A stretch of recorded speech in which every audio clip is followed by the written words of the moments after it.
마반야 바람이. 네, 비 피해는 많이 없으셨습니까? 아까 제가 주차장에 들어오다 보니까 네, 저 많이 뭐 분주하게 움직이시더라고요. 제가 해주님한테 주님한테 물어봤더니 해주님한테 여쭤봤더니 어, 그 산에서 내려온 쓰레기, 위에서 뭐 양봉을 치는 분 쓰레기가 계곡에 묻혀있던 것들이 다 쓸려 내려와서 하수구를 막는 바람에 이렇게 피해가 좀 있었다고 하시더라고요. 제가 살고 있는 봉은사는 그 강남에서는 좀 지대가 높은 지역이라 특별히 뭐 그 토사가 조금 쓸려 내려간 거에는 크게 비 피해는 없었는데 그쪽 강남 일대 땅값이 우리나라에서 최고 비싸다는 그 강남 일대가 물에 잠겨서 수천 대의 차들이 물에 잠기는 바람에 못 쓰게 됐다는 얘기를 들었습니다. 그때 온 비가 제가 찾아보니까 422mm 정도 됐더라고요. 422mm. 근데 여러분 혹시 아시려나 보니까 제가 한번 좀 찾아봤어요. 을충년, 그러니까 1925년 을충년 그 대홍수 때는 644mm가 왔어요. 그래가지고 지금의 그 잠실, 불광사가 있던 잠실, 송파 그쪽이 완전히 물에서 잠겨가지고 이재민이 어마어마하게 나고 그 다음에 죽은 사람이 600명. 그 홍수로 인해서 대홍수로 인해서 죽은 사람이 600명이나 됐대요. 그때는 일제 시대니까 그쪽 강남은 전혀 개발도 안 됐던 것이에요. 허 벌판이었죠. 잠실 뽕밭이라고 이제 잠실 누에꽃이 뽕나무를 키웠던 그런 곳이고 지금의 잠실은 육지지만 그 당시에는 잠실 섬이었어, 섬. 근데 어마어마한 토사가 밀려 내려와서 섬을 뭐 물론 이제 좀 물길도 바꾸기도 했지만 지금은 이제 육지가 이어져 가지고 잠실이 사실은 원래 강북에도 다 가까웠다고 해요. 근데 지금은 이제 강남으로 이렇게 편입돼서 지금에 이르게 됐다고 합니다. 어찌됐든 그 땅값이 가장 비싸다는 곳에서 가장 먼저 물난리가 났는데 사실 역사적으로 보면은 수도가 강북에 정해져 있고 또 옛날에 사대문 안에 많은 사대부들이 모여서 살았던 이유가 무슨 풍수지리적인 것도 있고 왕궁이 거기에 처해 있으니까 이제 그렇게 된 것도 있는데 강북은 좀 이렇게 지대적으로 봤을 때는 좀 높은 데에 위치하고 강남은 사실 좀 낮은 데 있어요. 그래서 옛날에 그 한강이 범람하면 제일 먼저 잠기는 데가 마포라든지 또는 그 한강 주변이지만 특히 잠실 쪽, 지금 송파 쪽에 가장 피해를 많이 입었다고 해요. 그러니까 여러분들은 뭐 여기는 어떻게 되나요? 강남인도 아니고 남쪽이 되나요? 부러워할 거 하나도 없어요. 땅값만 비싸지 사람이 살기는 별로 좋은 곳이 아니야. 근데 사람은 풍수지리라는 것이 옛날의 풍수지리는 특히 첫 번째는 이제 먹고 사는 게 중요한 문제이기 때문에 농사를 잘 질 수 있는 땅이 중요했고 그다음 그 농사를 짓기 위한 물을 댈 수 있는 물길이 있는 곳, 이런 곳이 사람이 살기 좋은 곳이었지만 지금은 농사 짓는 것도 아니고, 그쵸? 물은 뭐 수돗물에서 수도꼭지만 틀면 컬컬 나오니까 요즘에 사람이 살기 좋은 것은 인프라가 잘 돼 있어요. 인프라, 교통, 그쵸? 교통. 그 다음에 뭐가 있을까요? 또 요즘은 뭐 교통도 교통이지만 이제 공기 좋은 곳을 많이 찾으시지만 어쨌든 요즘에는 그 문화적 인프라라든지 교통 인프라가 잘 갖춰져 있는 곳, 그곳이 사람이 살기 좋은 곳이. 근데 강남이 그런 교통 인프라와 문화 인프라가 가장 우리나라에서 가장 잘 갖춰진 것이죠. 근데 사실 여러분도 다 세금은 내잖아요. 세금은 내는데 어떻게 많은 인프라는 다 강남 쪽에 대부분이 많이, 강북이 아니라 강남 쪽에 투자를 많이 하냐. 그래서 이건 우리가 내는 세금에 대한 어떤 쓰임에 대해서 좀 불평등이 일어나는 것이다. 그렇게 소를 제기하는 사람도 있다고 해요. 그래서 강남과 강북이 골고루 발전하는 것이 국가 군영 발전에도 가장 좋고 사람이 선택해서 살 수 있는 폭을 넓혀주는 것이 또 정부가 하는 일이겠죠. 네, 제가 오늘 뭐 이 얘기 하려고 여기 온 건 아니고요. 오늘 이제 법문을 해야 되는데 오늘은 좀 선법문을 제가 한번 좀 해볼까 해요. 늘 일상적인 생활 법문 위주로 많이 이제 제가 했는데 선법문이 여러분 어렵다고 생각하실 수 있는데 또 제가 보는 안목에 있어서는 제 나름대로 이렇게 좀 풀어주면 여러분이 저와 같은 안목을 갖출 수도 있고 또는 여러분 자신의 안목으로 또 이해할 수 있어요. 그러면 그 안목, 선적 안목이 왜 중요하냐면 우리나라 불교는 선종입니다. 조계종은 선종이고 그리고 참선 또는 어록에 대해서 우리 불자들은 따로 공부를 하질 않아요. 그렇죠? 경전은 독성을 해. 천수경이건 금강경이건 독성을 하는데 아주 불교에 심취해서 마음 공부 좀 해보겠다 하시는 불자님들 빼고는 제가 어떤 보살님이나 어떤 거사님을 통해서 저는 요즘에 어록을 보고 있습니다 라고 얘기를 들은 적이 한두 번 있을래나? 한두 번 있을래나?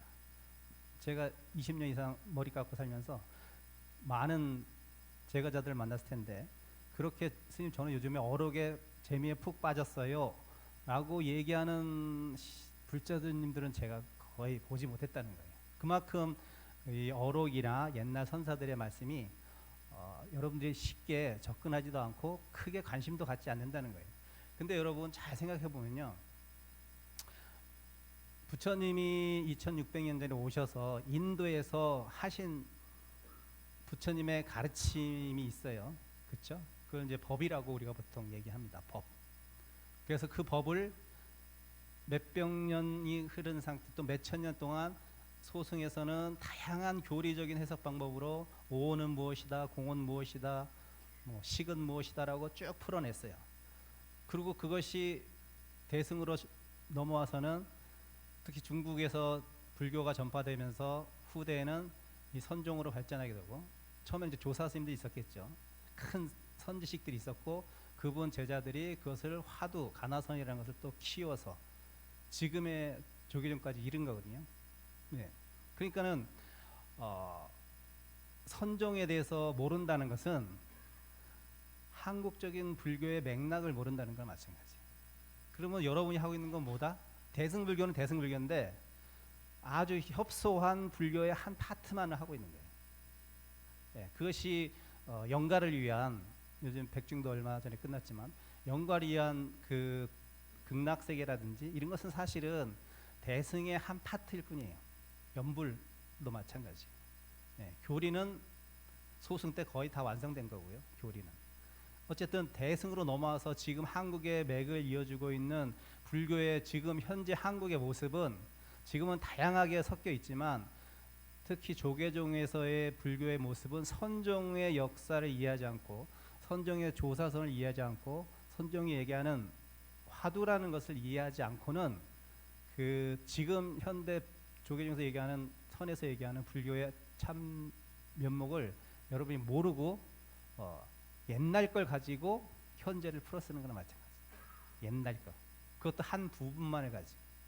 그래서 여러분이 저도 물론 선어록을 많이 읽어본 건 아니지만 이제 느지막이 참선을 공부하면서 또 분리문자라 그래가지고 옛날 스님들이 하도 이게 저한테 주입식, 특히 스님들은 처음에 그랬어요. 무슨 책을 보냐. 특히 그 성철 스님의 영향이 가장 큰데 무슨 책을 보냐. 하도 할 때는 책도 보지 말고 아무것도 보지 마라.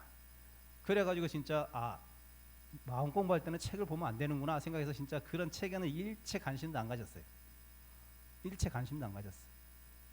그러다가 제가 나름대로 공부를 하다가 막힌 부분도 많고 또 궁금증도 생기고 해서 지금에 와서 이제 참선은 약간 제가 지금은 포교를 하고 있지만 어쨌든 이 포교를 하면서 어떻게 하면은 내가 불교의 어떤 그 아주 중요한 맥락, 중요한 가르침을 쉽고 편하고 알기 쉽게 여러분한테 전달할 수 있을까라고 생각했을 때 교리도 공부해보고 이것저것 해봤는데 결국은 우리는 삶을 살아가야 되는 존재야.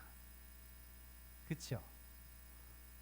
아무리 이상이 높아도 우리는 두 발은 이 땅을 짚고 사는 존재이기 때문에 이 땅에서 일어나는 문제를 가지고 이상을 설명해야지, 이상을 설명하면서 이상에 맞춰 살려고 하면 이게 조금 뜬구름 잡는 식이 되더라고요.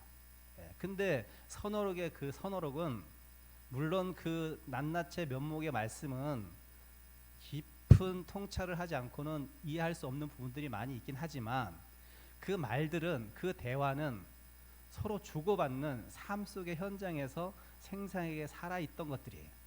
그러니까 우리가 밥 먹고 물 마시고 나무 깃고 똥 누고 하는 이런 일상적인 생활 속에서 일어나는, 찰나에 일어나는 진리의 한 면목, 또는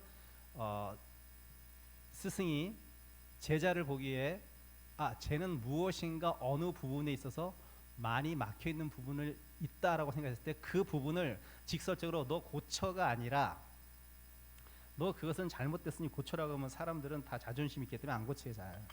살아온 세월이 깊을수록 더. 그럼 어떻게 일러주냐? 생각하는 방식을 바꾸게끔 하는 거죠. 지적하는 것이 아니라 네가 생각하는 방식을 한번 이런 식으로 비틀어서 생각해보면 어때? 라고 한번 던져주는 거야. 받아먹든 안 받아먹든 그건 그 사람의 몫이에요. 진리에 이제 눈을 뜨고 자는 열망이 강한 사람이라면 그 말씀이 지금 당장은 이해가 안 될 수도 있고 자기가 그 폭을 다 수용할 수는 없겠지만 진리에 대한 갈망이 있고 삶에 대한 올바르게 살아보겠다는, 또는 진리에 맞게 살아보겠다는 어떤 그런 마음이 있는 자라면 그 말씀을 받아서 두고두고 곱씹어서 소화시켜서 결국 진리의 한 단면을 보면서 내가 이러이러하면은 잘못 이해하고 있어서 내가 지금 겪고 있는 이 괴로움이 이러한 생각의 잘못에서부터 비롯됐구나라는 것을 스스로 비로소 알 때 사람은 고쳐지는 거예요. 스스로. 그걸 우리가 불교에서는 체험한다 이렇게 보는 거예요. 체험한다, 체득한다 이렇게 보는 거예요. 체험과 체득이 되지 않고 귀로 듣고 눈으로 보았다 그래서 사람들은 잠깐의 영향을 받아서 삶의 태도를 잠깐은 바꿀 수 있지만 뼛속까지는 못 바꿔요. 뼛속까지는 못 바꿔요. 그 뼛속까지, 골수까지를 다 바꾸려고 바꿔졌을 때 그때 내가 진리를 걷는 자가 되고 진리에 맞춰서 살게 되고 그 진리에 맞춰 살기 때문에 무엇이든 장애가 되지 않는 거예요. 누군가에는 장애가 되지만 그 진리에 맞춰 사는 사람한테는 장애가 돼. 왜? 우리는 두 발을 딛고 이 땅에 사는 사람이기 때문에 장애는 없을 수는 없죠. 경계는 분명히 다 닥쳐요. 그렇지만 똑같은 역경계가 닥치더라도 진리를 알고 진리를 체험한 자는 그것을 보는 시야가 달라지고 생각하는 방식이 달라지고 그것을 맞이하는 마음 자세가 달라지기 때문에 보다 지혜롭고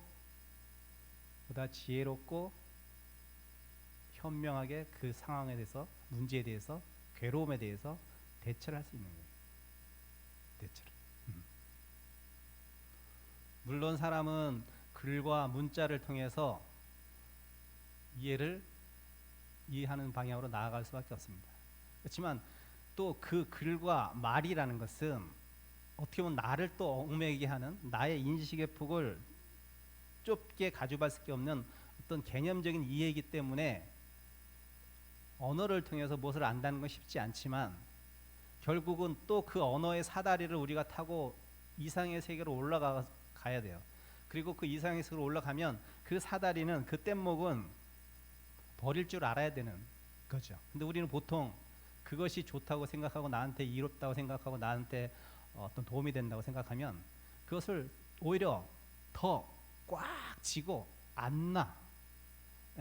그것이 마치 사실은 나의 큰 장애인데 어느 단계까지는 그것이 나에게 도움이 주었지만 그 단계 이상을 넘어가기 위해서는 그 좋다는 그것을 버릴 줄 알고 놓을 줄 알아야 돼. 방아착할 줄 알아야 되는데 우리의 근본적인 어떤 본성이라는 것이 좋으면 좋을수록 더 꽉 잡으려고 하는 그러한 면이 있다라는 거예요. 그 아주 질긴 그놈의 애착심을 떨쳐버리려고 하니 그 공부가 얼마나 힘이 들겠어요. 쉬운 건 아니에요. 그러면 어렵다고 우리가 넋놓고 있으려면 여러분 여기 있을 필요 없어요. 우리는 보다 지금의 삶보다 좀 더 나은 삶, 그것이 경제적으로 나은 삶이라는 것이 아니라 보다 좋은 마음으로 사는 것, 보다 좋은 마음, 그리고 내가 주체적인 주인공으로서 이 삶을 살아가는 것. 네, 이것이에요. 주인공으로 살아가는 것이 이것이에요. 그래서 오늘의 얘기는 제가 젊은 시절에 저 나름대로 제가 종교를 편협한 건 아니고 또 성경책을 많이 본 것도 아니고 그렇지만 가끔 제가 이제 뭐 찾을 때 자료를 찾을 때 참 성경에도 이런 좋은 말씀이 있구나. 근데 그때는 제가 어렸을 때 치기 어린 20대 때는 그 성경을 봤을 때는 그 맥락을 사실 잘 몰랐어요. 그냥 좋은 말이구나라만 이해를 했어요. 그러다가 제가 불교 공부를 하고 우연찮게 성경의 어떤 구절을 책에서 접하게 됐을 때 저는 어쨌든 머리를 깎은 수행자이기 때문에 또 제가 마음 공부를 해봤기 때문에 이 맥락이 우리의 선에서도 이렇게 이해되는 부분들이었구나. 물론 이해하는 세상을 이해하고 바라보는 면은 분명히 크게 차이가 있지만 결국 궁극의 모습까지 갔을 때는 똑같은 모습으로 드러나는구나. 네, 보는 면은 딴 쪽에서 남쪽에서 보고 북쪽에서 봤지만 결국 정상은 똑같다는 거예요. 그걸 많이 느끼어요 제가. 네, 그래서 여러분도 종교의 어떤 틀 안에 갇힐 필요가 없습니다. 네, 저는 얼마 전에 성당에도 가봤어요. 지나가다가 성당에 가봤는데 저 일부 들어갔죠. 너무 좋아요. 천장도 높고 시원하고 자리도 앉는 자세고 이렇게 앉아서 안 해요. 입식이야 거기는 다 의자야. 그리고 저쪽에 그 신부님들이 뭐 교리를 설파하는 것이겠죠. 연단 쪽이라고 해야 되나? 거기는 우리처럼 이렇게 단촐하지도 않아요. 아주 화려해. 보면 그냥 그 자리만 보고도 경외심이 일어날 정도. 조명도 아주 은은하고 좋아요. 한번 가보세요. 잠깐 앉아 계셔보요. 그냥 마음이 차분해지고 숙연해져요. 그러니까 그런 어떤 종교적인 편협함을 가질 필요 없어요. 내가 좋다고 하면 그것이 무엇이든 취하면 되는 거예요. 취하는 것은 좋은데 또는 때로는 버릴 수도 있어야 돼. 좋다고 그것을 꽉 움켜쥐고 우리 종교가 최고야 이렇게 할 필요 없어요. 좋은 건 취하고 내가 소화시켰으면 버려야 돼. 그리고 또 다른 걸 또 소화시키고. 그러한 마음, 유연한 사고방식을 갖고 있어야지 남들이 얘기하는 것이 귀에 들어오고 내가 독선에 빠지지 않아요. 근데 우리는 나이를 먹어간다는 것은 내가 점점 고착화되고 안일함에 빠지고 내 생각의 틀에 갇히고 이러한 우리는 변화를 싫어합니다. 사람들은 변화 속에서 스트레스를 받아요. 특히 나이가 먹을수록 더 그래요. 젊은 사람들은 모험심이라도 있는데 나이가 드시면 모험심이 없어져요. 사라집니다. 모험하지 않으려고 해요. 안주하려고 합니다. 근데 여러분 몸은 안주할 수도 있어요. 하지만 생각은 안주하면 안 됩니다. 생각이 안주하는 순간 여러분은 삶의 고를 따따블로 받을 거예요. 그리고 사람하고 계속 트러블 생길 겁니다. 제가 알고 있는 제 도반 스님 막 출가해서 송광사에서 공부할 때 출가할 때 얼마나 깊은 신심을 냈겠습니까? 투철한 공부에 대한 생각이 있었겠죠. 나는 참선을 해가지고 깨달으면 최고야. 난 깨달아야 돼. 나는 깨달을 거야. 그래서 진짜 우리 경전 막 독송하는데 혼자 앉아서 딱 이렇게 눈 감고 큰 소리로 우리는 막 윗반 스님들이 뭐라고 하니까 큰 소리로 막 독성을 하는데 경전을. 근데 그 스님은 딱 앉아서 또 뻥끗 안 하고 그냥 명상을 했어요. 그때 저희는 명상이 뭔지도 모르고 화두가 뭔지도 모르고 선이 뭔지도 몰랐어요. 경전 보고 그런 생활에 바빠가지고 예, 스님으로서의 스비를 익히느라고 그런 것은 할 생각도 없었고 별로 생각도 없었어요. 근데 그 스님은 출가 때부터 그 전에 했었는지 기본이 있었는지 그렇게 하더라고요. 근데 결국은 1학년 때인가 내가 무슨 경전 공부하라고 내가 출가한 것도 아니고 나는 혼자 깊은 산속에 들어가서 톡을 해서 참선 공부할 거야. 딱 그러고 가버리더라고요, 중간에. 그리고 세월이 많이 흘러서 10여 년 만에 이제 제가 그 스님의 소식을 접하게 됐는데 그 스님 저하고는 별로 안 친했는데 저하고 친한 스님하고 그 스님하고 아주 친했어요. 절친이었어. 그래서 이제 그 스님 두 분이 만나서 이제 얘기를 했나 봐요. 근데 이제 저하고 조금 친했던 그 스님이 하는 말, 제가 보기에는 그 스님도 굉장히 고지식한 스님이거든요. 근데 그 스님이 하는 말, 내가 진짜 10여 년 만에 그 도반을 만났는데 진짜 벽창호 그런 벽창호가 없더라. 그 스님도 제가 보기엔 딱 깝깝한 스님인데 그 송광석 스님도 좀 깝깝한 게 있어요. 네, 깝깝한데 그 깝깝한 스님이 그 스님을 보고 벽창호라고 표현해서 어느 정도 깝깝한지 알겠죠. 그럼 왜 그 스님이 10여 년 공부한다고 산속에 들어가서 혼자 생활을 10여 년 동안 뭘 했는지 몰라서 공부를 했겠지. 근데 왜 깝깝한 벽창호가 됐을까? 공부 제대로 하면 벽창호 될 수가 없거든요. 벽창호 될 수가 없습니다. 사람은 다 단계가 있어요. 초등학교 나오면 중학교 가야 되고요. 중학교 나오면 고등학교 가야 되고 고등학교는 물론 선택의 문제이긴 하지만 그렇게 안 해도 삶을 살아갈 수 있잖아요. 근데 보통 단계라는 게 있어요. 그 단계를 건너고 그 단계를 해보고 그것이 의미 없다고 버릴 줄 알아야 되는데 이 스님은 그 단계를 거치지 않고 바로 했는데 사실 우리의 삶은 그렇게 혼자 있어서 공부가 되는 게 아니거든요. 단계를 거쳐서 그걸 버리고 나서 하는 거예요. 단계를 무시하고 바로 한다고 되는 게 아니란 말이에요. 이 스님이 그렇게 벽창화 될 수 없는 것은 소통이 안 되는 거죠. 왜 소통이 안 돼요? 혼자의 생각에 빠진 거예요. 아집에 빠져버린 거예요. 자기 아집. 자기가 공부하는 방향, 자기가 생각하는 화두 공부 이런데 자기가 10여 년을 빠져 있다 보니까 자기의 생각은 굳어 있어요. 딱. 그러니 남이 아무리 거기에 대해서 공을 던진들 벽창은 튕겨나가요. 수용이 안 돼. 대화가 안 되는 거야. 대화가 안 되는 게 삶을 잘못 사는 건 아니지만 공부를 하면 할수록 사람은 유연해져야 됩니다.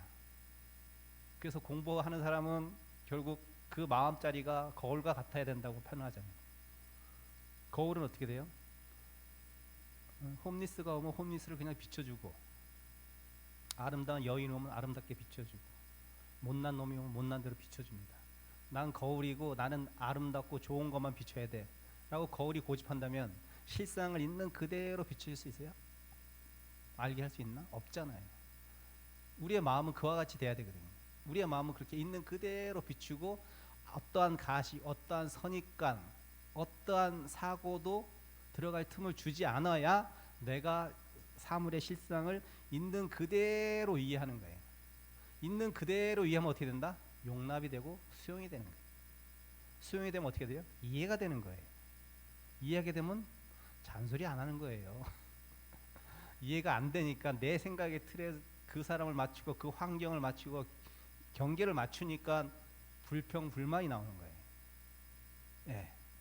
그러면서 그 불평 불만이 꼭 밖에 있는 것처럼 얘기해. 아닌데 비추는 자기 마음을 보지 않고 비춰진 것에 탓을 한들 실상은 앞에 모습은 변하지 않는데 비추는 내 잘못을 거들떠 보지 않는다는 거예요.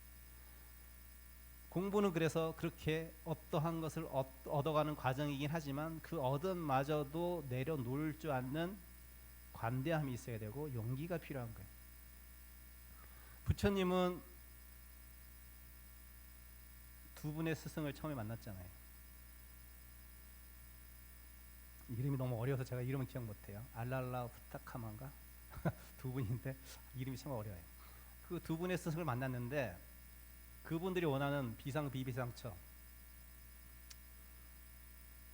무소유처 다 올라갔어요. 그러니까 선정의 단계를 얘기합니다. 다 올라갔어요. 자, 다 올라갔어. 그러니까 스승의 경지까지 간 거야. 부처님이. 그러면 최고를 얻은 거잖아요. 내가 스승을 만나서 얻고 믿고 다른 스승을 만났는데 그 스승이 올라간 경지까지 다 올라갔어요. 인가까지 받았어. 자, 우리 같으면 제가 어떤 큰 스님한테 인가를 딱 받았어요. 그럼 나는 이제 큰 스님과 동급이야. 그럼 어떻게 돼요? 와, 법회를 열어야지. 법저석을 펼치고 막 수많은 사람들한테 광고를 하고 막 그 법문을 듣고 거기에 빠져서 심취해갖고 잘난 줄 알아야 되지. 보통 다 그럴 거예요. 부처님 버렸잖아요. 왜 버렸어요? 왜 버렸어요? 내가 생각했을 때 이 공부라는 것이, 이 마음 공부가 내가 생각했을 때 이 단계가 내가 생각한 단계가 아니었던 거예요. 그러니까 굉장히 양심적인 분이에요. 내가 생각한 단계가 아니고 내가 알고자 하는 단계가 아니야. 왜 그랬냐면 선정의 상태에 있을 때는 내 마음이 동요가 없이 부동의 마음에 고요하고 참 좋았는데 선정을 풀고 일상으로 돌아오니 내가 경계에 계속 끄달리는 거예요. 못난 놈 보면 못난 생각 들고 예쁜 사람 보면 예쁜 생각 들고 나한테 싫은 소리 하면 싫은 마음에 화가 나고, 아니 이러려고 내가 공부한 거 아니거든. 부동의 마음을 가지려고, 움직이지 않는 마음을 가지려고. 예.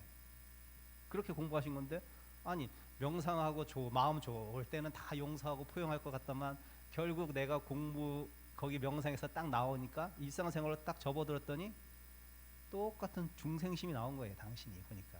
그럼 이거는 아니다는 거지. 가짜구나. 가짜는 아니지만 이거는 내가 알고자 하는 진리의 모습이 아니야. 참 성품의 모습이 아니야. 뭐 무언가 분명히 있을 거야 라고 부처님은 과감하게 포기하셨어요. 우리는 못 포기합니다. 그 달콤한 맛에 빠져가지고. 그 단계마다 어마어마한 단계인데 부처님이 확 버리셨죠. 두 번째도 또 버렸어요. 그럼 내가 이건 아니야 다른 걸로 해볼까? 그 고행주의 가신 거예요. 고행주의 가셔가지고 해보다가 이것도 내 육체를 괴롭힌다 해서 내 정신이 맑아지는 것은 순간적인 착각일 뿐이에요. 그렇죠? 여러분 다이어트 해보셨죠? 다이어트 하면 어때요? 속도 편하고 하는 건 처음엔 좋죠. 배는 고프지만 좋아. 예. 근데 어때? 먹는 생각이 늘 떠나지가 않아. 그 요요 현상이 발생해. 왜 그런 거예요? 마음의 갈증, 육체의 갈증 해소가 안 됐거든요. 여러분 요즘 엄청 덥고 습합니다. 제가 이 덥고 습한 상태에서 이곳을 덥고 습하게 느끼지 않는 방법을 제가 가르쳐 드리는 게 해보시겠습니까? 네.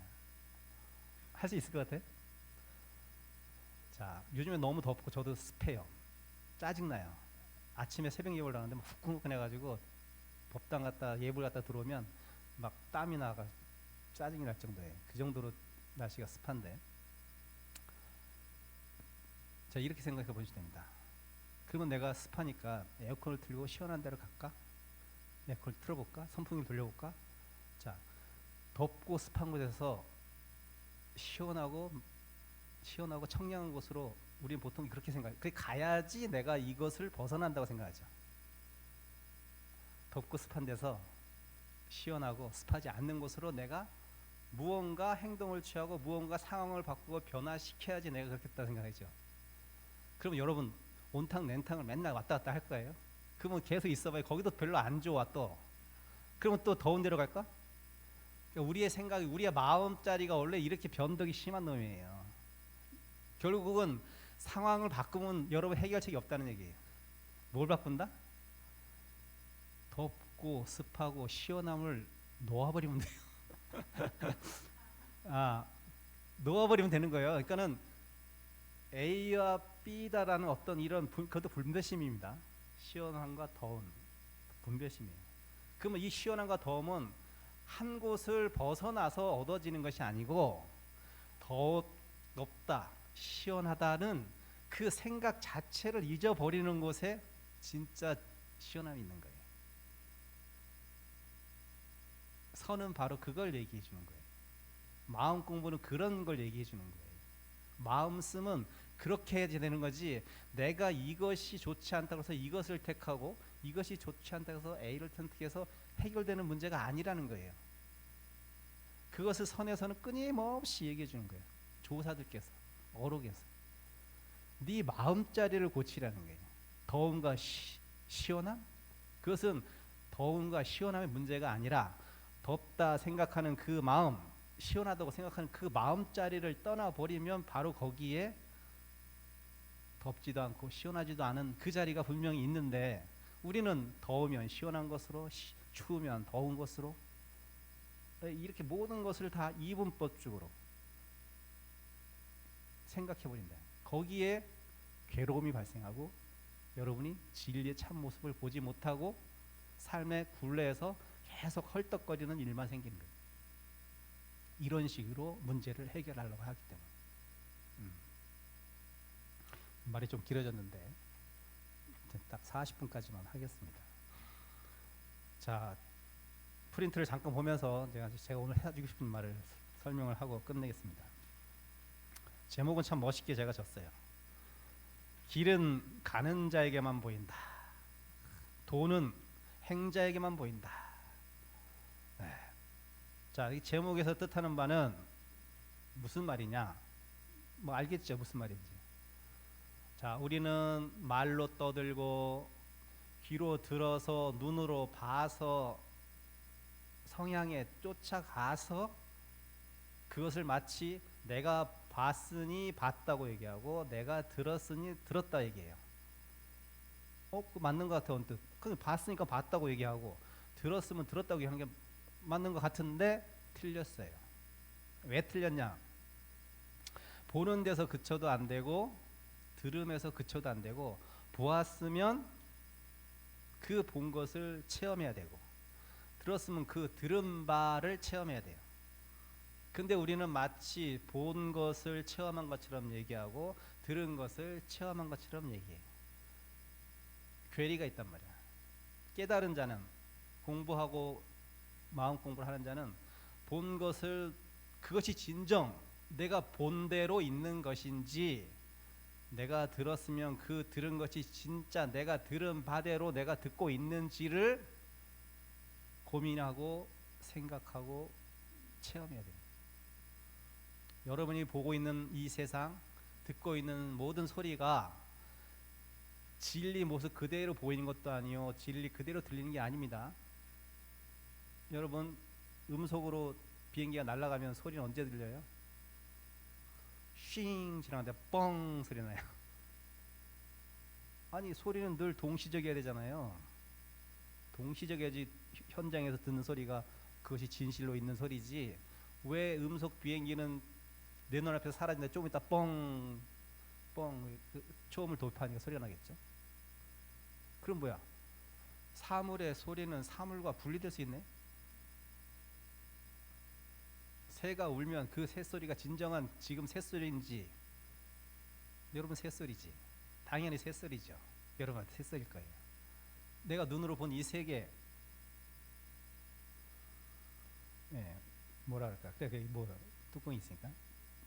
우리한테 이거 지금 컵의 뚜껑으로 보입니다. 자, 우리 사바 세계에는 우리만 살아요? 고양이도 살고, 개도 살고, 벌도 살고, 만유들이 다 같이 살아가는 세계야. 이것이 진짜 컵의 뚜껑이라면 개한테도 컵의 뚜껑으로 보여야 되고, 고양이한테도 컵의 뚜껑으로 보여야 되고, 개미한테도 컵의 뚜껑으로 보여야 되지만 걔네들한테 이게 그렇게 보이나요? 그러면 이게 진짜 컵의 뚜껑인가요?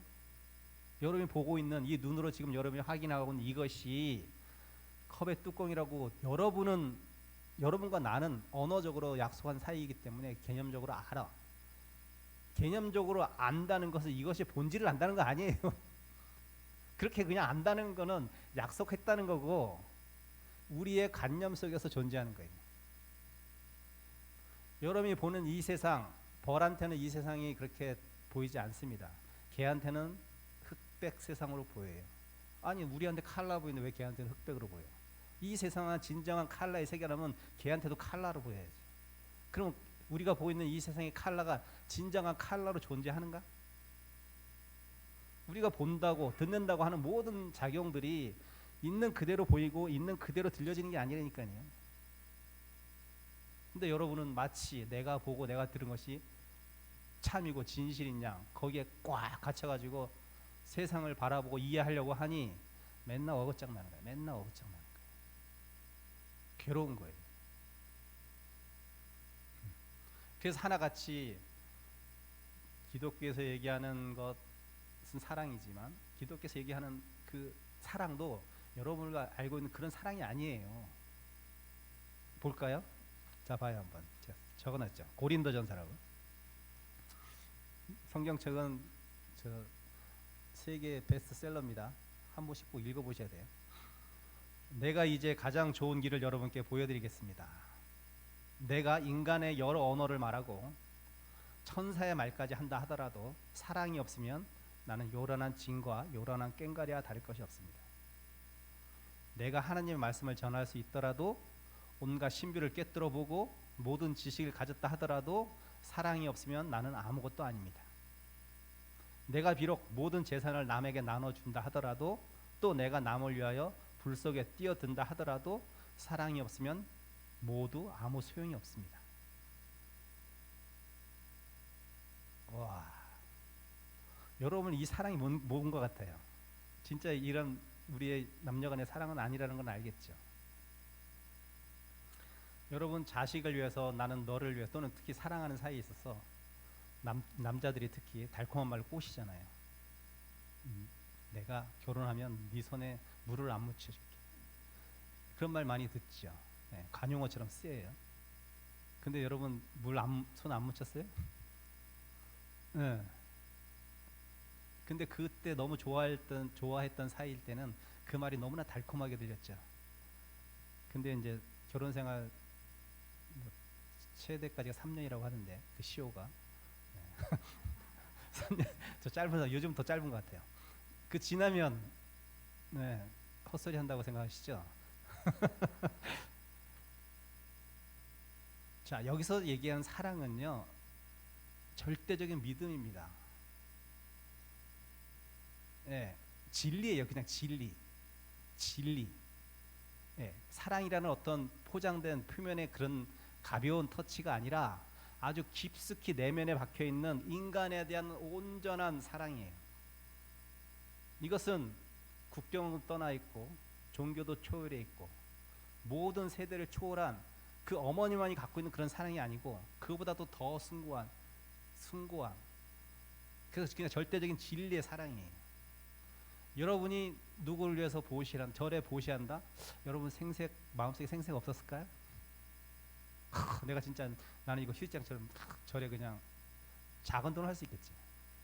네, 큰 돈을 그렇게 그냥 진짜 내가 턱하니 아무 마음에 그런 거 없이 싹 낼 수 있을 것 같아요? 그런 분이 몇 분이나 계실 것 같아요? 쉽지 않아요. 여러분 사랑이라고 얘기하고 난 당신 없으면 죽는다고 얘기하고 자식에 대한 사랑도 그렇게 얘기하죠. 그렇지만 그 진정한 사랑은 어떠한 조건도 어떠한 가치 판단도 개입되면 안 돼요. 근데 진짜 어머님의 사랑이 자식에 대한 사랑이 숭고한 사랑이라고 다들 얘기하지만 여러분 진짜 가치 판단하지 않는 사랑이라면 자식을 놓아줄 수 있어야 돼요. 있는 그대로 받아들일 수 있어야 된다. 근데 여러분 아니잖아요. 네, 출세시키려고 하고 그렇죠? 남보다 뛰어나게 하려고 학원 보내고 사교육시키고 그 나쁘다는 게 아니에요. 그런 것들이 면밀히 내 마음을 면밀히 이렇게 그 마음의 작동 원리 그 근본으로 깊숙이 이렇게 들어가다 보면 다 이게 나의 이기심, 사랑으로 포장된 나의 이기심이에요. 네, 애정 관계라는 것이 그런 맥락이기 때문에 그럴 수밖에 없어요. 어쨌든 여기서 고린도전서에서 사도 바울이 얘기한 사랑은 그러한 절대적인 진리에 대한 어떤 나의 사랑 가치가 있어야지만, 그러니까 아무리 뭐 몸을 희생하든 재산을 나눠주든 뭐 여러 언어를 얘기하고 뭐 하나님의 말씀을 전하든 이거 필요 없다는 거예요. 그 안에는 인간에 대한 깊은 사랑이 있어야지만 사랑에 하느님 앞에 힘도 있고 효력도 있다는 거예요. 근데 보통 다는 그렇지 않겠지만 사랑을 전한다고 하는 지금의 개신교도 마찬가지고 저희 불교도 뭐 크게 다를 바 없어요. 진짜 그렇게 헌신하고 진짜 가치 판단하지 않는 사랑과 믿음과 신뢰가 들어가는 얘기예요. 여러분 눈을 크게 뜨고 귀를 크게 열고 부릅뜨고 이렇게 봐야 돼요. 아니면 다 속아요. 다 속는단 말이야. 그래서 맨날 절에는 왔는데 생활은 크게 변화가 일어나죠. 네. 내 부인이 절에는 열심히 다니는데 잔소리하는 거 똑같고 바가지 긁는 거 똑같다. 그럼 남편이 그 종교 뭐라고 생각했어요? 어떤 거사님은 너 나가면 문 잠가버린다. 이렇게 그런 얘기까지 제가 들었어요. 네. 자, 사도 바울이 나오는데 뭐 잠깐 재밌는 얘기 해줄까요? 사도 바울은 자, 사도라는 뜻은 부처님한테는 10대 제자가 있었죠. 하느님한테도 예수님한테도 12명의 제자가 있었어요. 그 제자, 직계 제자한테만 사도를 붙인대. 그러니까 예수님이 살아계실 때 같이 전법을 교화를 했고 같이 전법을 했던 그런 사람들 사도란 명칭을 붙이는데 부처님한테도 사도라고 기독교식이라면 사도가 10명 있었잖아요. 10대 제자. 근데 사실 바울은 사도가 아니야. 한마디로 예수 그리스도가 죽은 다음에 어떤 체험을 하고 전법을 하기 시작한 사람이에요. 근데 사도를 붙여줬단 말이에요. 그 이유가 다 있죠. 왜냐하면 이 사도 바울은 지금의 기독교가 세계 종교화하는데 가장 큰 역할을 한 사람이에요. 사도 바울이. 그러면 지금 우리 불교 역사적으로 보면 제가 이제 생각을 했어요. 우리의 사도 바울은 어떤 사람이 있을까 생각한 제가 생각하니까 달마대사와 같은 분이었다는 거예요. 예, 달마대사. 그래서 이 사도 바울은 사실은 아주 보수적이고 아주 생각에 꽉 막힌 철저한 유대교인이었어요. 한마디로 예수 그리스도를 핍박했다. 그리고 예수 그리스도 믿었던 사람을 잡으러 다니고 그런 사람들을 핍박하고 심지어 죽이기까지 했던 그런 아주 철저한 유대교인이었단 말이에요. 이렇게 예수 그리스도를 따르고 믿는 사람들을 죽이러 다녔던 사람이 세계적인 선교사가 된 거예요. 그래서 이 기독교가 세계 종교하는데 가장 큰 역할. 자, 이 사람이 그럼 왜 변했냐? 체험을 했어요. 체험을. 어떤 체험? 영적인 체험을 한 거죠. 그들의 표현에 의하면 제가 보기에는 엄청난 경계를 만난 거고 제 식으로 보면 엄청난 경계를 만나서 체험을 한 거고 그쪽으로 하면 이제 영적 계시를 받은 거죠. 그 영적 계시가 어떻게 해요? 사람이 가장 그 사람을 좀 그 기간이 길지는 않지만 좀 이렇게 그 사람을 가장 이렇게 끌어당기고 그 사람의 마음을 바꿀 수 있는 시기가 어느 시기냐면요. 아플 때. 아플 때요. 좀 잘해줘 보세요. 평상시 잘해주면 잘했다는 소리 못 들어요. 아플 때 잘해주면 엄청나게 감사해요. 그게 오래 가요. 제가 송강사 강원에서 폐렴이 걸려가지고 한 달 동안 순천의 기독교 중앙병원인가 입원해 있었는데 아직도 기억에 남는 도반이 한 명 있는데 그 도반은 다른 도반들은 와서 돌아가면서 간병을 했는데 송강사는 그렇게 자유롭게 나올 수 있는 곳이 아니었기 때문에 자기 놀러 다니기 바빴어요. 저는 간병을 받아본 적이 없었어요. 근데 한 스님만 2박 3일 동안 꼬박 제 옆에서 자기 아는 인연들 불러다가 맛있는 것도 해주고 저를 꼬박꼬박 간병을 해주는 도반이 있었는데 그 도반은 지금도 제가 잊지 못하겠어요. 20여 년이 지났는데도 소식이 끊겼긴 했어요. 어쨌든 그 도반은 제가 지금도 기억하거든요. 왜 그래요? 내가 가장 마음이 나약해질 때가 아플 때거든요. 사도 바울도 마찬가지. 다메섹이라는 곳으로 이제 그 예수 그리스도를 믿는 사람들 탄압하러 가는 길가에서 엄청난 성경이 그렇게 나와요. 엄청난 빛을 보고 눈이 멀어버렸어요. 사람이 세상을 못 본 거야. 갑자기 멀쩡하던 사람이. 그러면서 그 빛 속에서 소리를 들은 거죠. 환청이겠죠. 어떤 소리를 들었어요. 예수 그리스도가 나타나서 자기는 보지도 못한 예수 그리스도 나타나고 사울아 사울아, 이 사람이 원래 이름은 사울이에요. 사울아 사울아, 너는 왜 나를 핍박하느냐, 왜 나를 핍박하느냐, 이런 소리를 들으면서 눈이 멀어버린 거예요. 그래가지고 어찌 돼서 4일 만에 예수 그리스도를 믿는 어떤 청년한테 안수기도를 받아가지고 눈이 반짝 띄인 거예요. 그래서 이 사람이 마음이 개벽이 돼버린 거예요. 개벽이 돼버려가지고 엄청난 경계를 체험하고 마음이 완전히 바뀌어버린 거예요. 마음이 아주 철저한 보수적인 유대교인에서 예수 그리스도를 믿는 사람으로 확 변화가 된 거예요.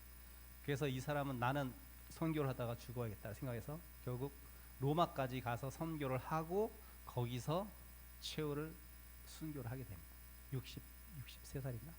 그때 순교를 하게 돼요. 지금까지도 그 신약에서 가장 추앙받는 그 신약 전설을 보면 가장 많은 파트의 글을 쓴 사람이 이 사람이 사도 바울이. 원래는 사울인데 사울은 굉장히 그 뜻이 높다란 뜻이에요. 높은 자란 뜻인데 이 바울은 낮은 자라는 뜻이에요. 내가 높은 자에서 이름을 바꿔버린 거야. 개명을 해버린 거야. 종교를 바꾸면서, 종교 바꾼 건 아니죠. 그래서 높은 자에서 낮은 자 이름을 바꾸면서 이제 그렇게 기독교가 세계 종교화하는 데 큰 역할을 했던 역사적인 기독교사에서 유명한 사람이죠. 그래서 이 사람이 얘기하는 이 사랑도 제가 얘기했듯이 이게 보통의 사람이 얘기할 수 있는 처음의 사랑이 아니라 진짜 깊은 믿음에서 나왔던 이러한 것이 진정한 사랑이구나 라는 그 사랑을 다르게 해석한 거죠. 자, 읽어볼까요? 사도 바울이 쓴 기독교적 사랑은 일반적으로 우리가 표면적으로 이해하고 있는 사랑이 아닙니다. 외면적으로 타인에게 찬탄받을 만한 희생적인 행위도 부정합니다. 사랑에 관한 상식적이고 통념적인 이해를 뛰어넘는, 즉 지식이나 아르마리로 아는 사랑이 아니라 사고는 물론 감정까지 또 직관과 감각까지 모두 총동원한, 더 나아가 영감까지 포함한 사랑에 대한 전면적이면서도 새로운 온몸 인식, 이거 체험이죠. 온몸 인식을 할 것을 요청합니다. 이 대목에서 불가의 깨달음에 대한 선적 이해와 매우 흡사함을 느낍니다. 아는 것은 온몸으로 체득된 것으로 진화할 때만 비로소 완성될 수 있다는 것과 일맥상통합니다. 손가락과 달에 비유해서 우리는 달을 쳐다보는 것에 그치는 것이 아니라 온몸으로 달로 향해 걸음을 옮기는 것이 달과 하나됨의 완전한 모습이라는 사실을 알게 됩니다. 동학에서 이러한 태도를 각비라고 합니다. 각비. 처음 들어보셨죠? 도연명의 귀거래사를 쓸 당시 이제까지 일신을 영위하기 위해, 이게 평택으로 되는 팽택입니다. 팽택 혈령으로 봉직하며 자신의 뜻과는 다른 삶을 살았던 어제까지의 삶을 틀렸다, 잘못되었다고 결단하면서 이제부터 가장 주체적인 자기 삶을 살겠다고 결심하고 전원으로 돌아가서 지은 노래가, 여러분 예전에 고등학교 때 저도 생각나는데, 귀거래사에서 말하고 있는 가끔 시 작비, 그래서 각비 이렇게 따온 거예요. 동학에서 각비, 앞자 뒷자 해가지고. 자, 이게 무슨 말이냐면, 즉 지금 전원으로 돌아간 이 결단과 삶의 태도가 옳고 어제까지의 삶은 틀렸다는 잘못된 지난 어제까지의 삶을 단호히 결별하고 진정한 자기로 돌아가는 지금 이 자리에서 새롭게 거듭나는 삶의 태도를 일러 동학은 각비다, 이렇게 얘기합니다. 한마디로 내가 이제 체험이 됐어요. 체험이 됐으면 이전에 내가 체험하기 이전에 살았던, 생각했던 삶의 방식이 진짜 잘못됐네. 그러면 다 버려버린 거예요. 그럼 나는 이제 새롭게 주체적인 내가 이 체험에서 우러나온 삶을 살아야겠다 라고 이제 살아가는 거예요. 각비하는, 인생은 이게 두 단계겠죠. 동학에서는 각비하기 전과 각비한 후겠죠. 벽암록에서 사실 오늘 이 얘기를 하고 싶은데, 벽암록에서 제일 첫 번째 일칙은 달마, 확연, 무성이듭니다. 이 무슨 뜻이냐면, 달마가 말하길 횡하니 텅 비어 있는데 도시 성스럽다 할 것이 어디 있단 말인가 라는 뜻이다. 이게 무슨 말이냐면, 양나라 무제는 불심천자라고 불릴 정도로 불교를 위해 수많은 절을 짓고 또 불경을 사경하면서 스님들이 읽을 수 있도록 하는 등 엄청난 불사를 많이 했다 하여 양무제는 스스로를 자랑하듯 달마에게 이렇게 묻습니다. 자, 대사, 나는 이러한 수많은 노력은 있는데 어떤 공덕이 있겠어? 라고 하니까 달마 대사, 서양 저기 천축국에서 온 이 달마 대사가 칭찬해 줄 줄 알았어요. 황제 앞에서 감히, 머리 깎은 그냥 수행자일 뿐인데 단호하게 아니 내가 그렇게 수많은 불사도 하고 막 불심천잔데 나 절에 막 공양도 엄청 바치고 절도 많이 잡고 스님들도 출가 많이 시켰는데 기분이 엄청 상했죠. 그래도 서양에서 온, 서양은 아니지만 어쨌든 저쪽 서쪽에서 온 어떤 훌륭한 스님이라 하니 또 뭔가 있겠죠. 또 묻는 거예요. 재차 뭐라고 묻냐면, 그러자 양문이 약간 화가 나서 다시 묻는다. 자, 그렇다면 무엇이 불교의 가장 성스러운 진리란 말이오? 한번 시험해 보는 겁니다. 이거를 이제 그 벼감록에서는 달마 성제 제일의 이렇게 해석해. 가장 성스러운 그러니까 불교의 가장 큰 뜻이 뭡니까? 라고 물어본 거예요. 교리적으로 물어봐. 교리적으로. 왜? 달마대사는 교리 공부 엄청 열심히 했거든.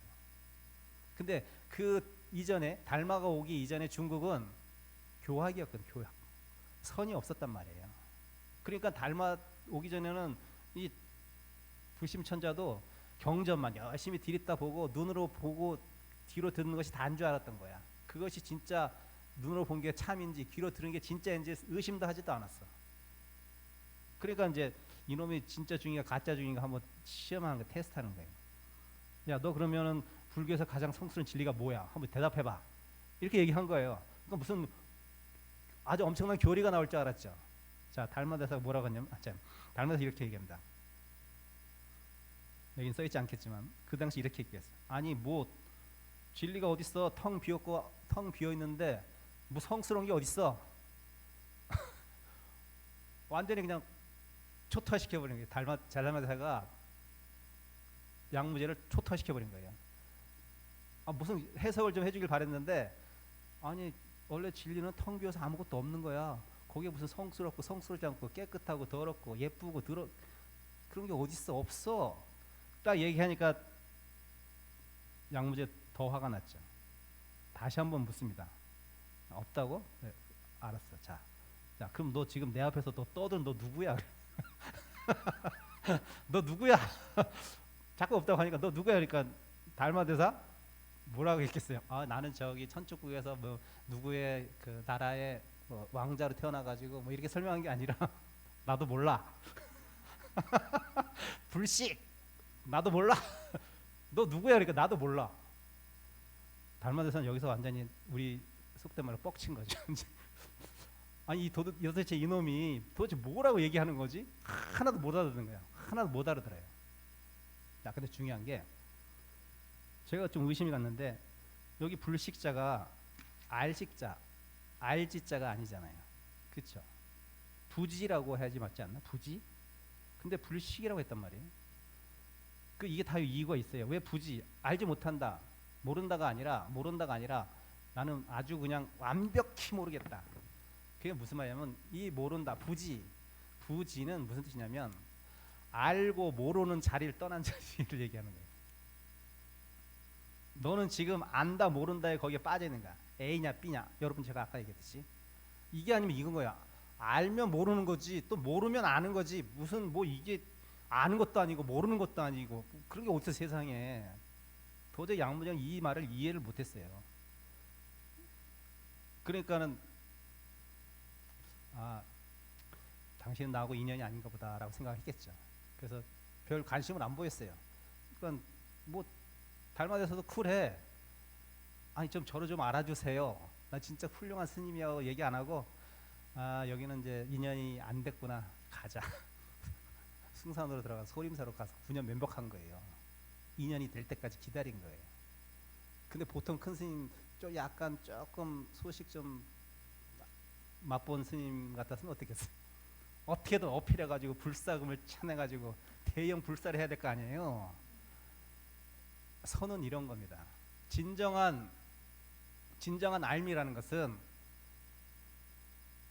내가 시절 인연이 도래하지 않았다면 바로 그냥 송두리째 버려버리고 인연이 익을 때까지 칩거하는 거예요.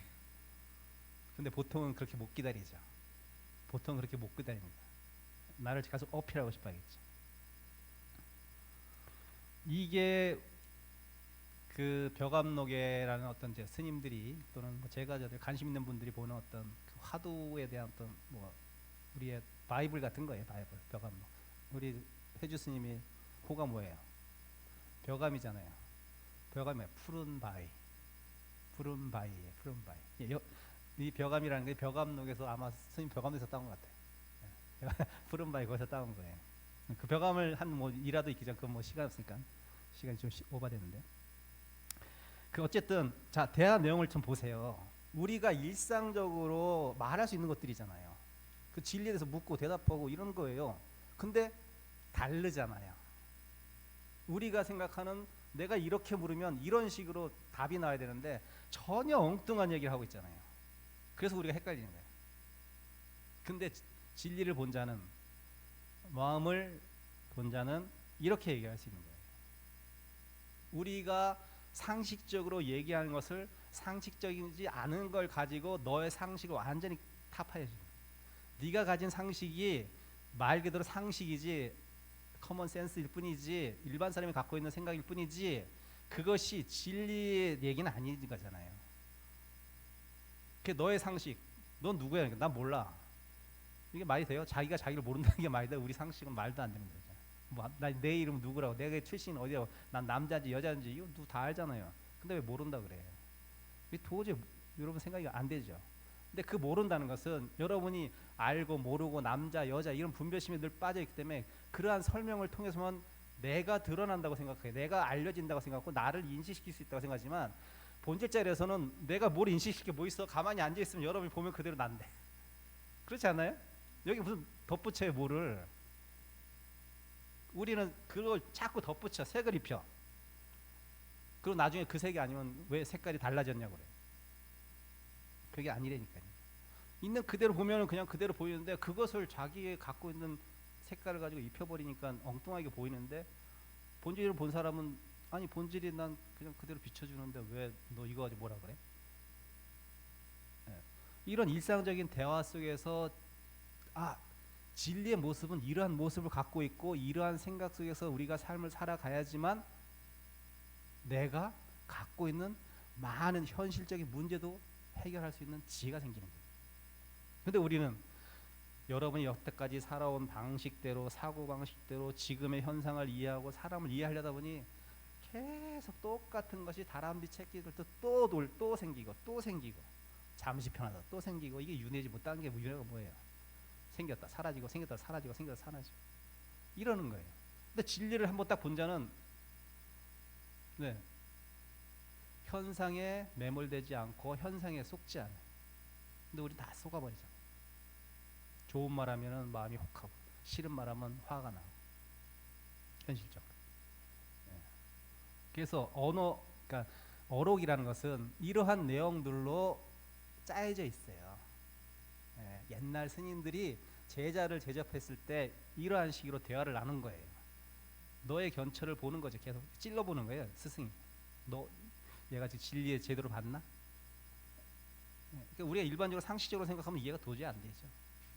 근데 이 상식을 통해서 알지 모르는 가운데 진리의 모습을 보려고 노력하는 게 공부예요. 상식을 다 버려버리고 나의 색깔을 다 지우고 그게 선불교의 핵심이고 선불교에서 얘기하는 가치고 그러한 가치 속에서 여러분 살아야지 여러분 삶의 많은 문제들을 해결할 수 있다고 저는 봅니다. 네, 그만하겠습니다. 고맙습니다. 네, 감로소 같은 큰 깨달음을 주신 스님께 여러분 감사와 찬탄의 박수 부탁드리겠습니다. 대단히 감사합니다.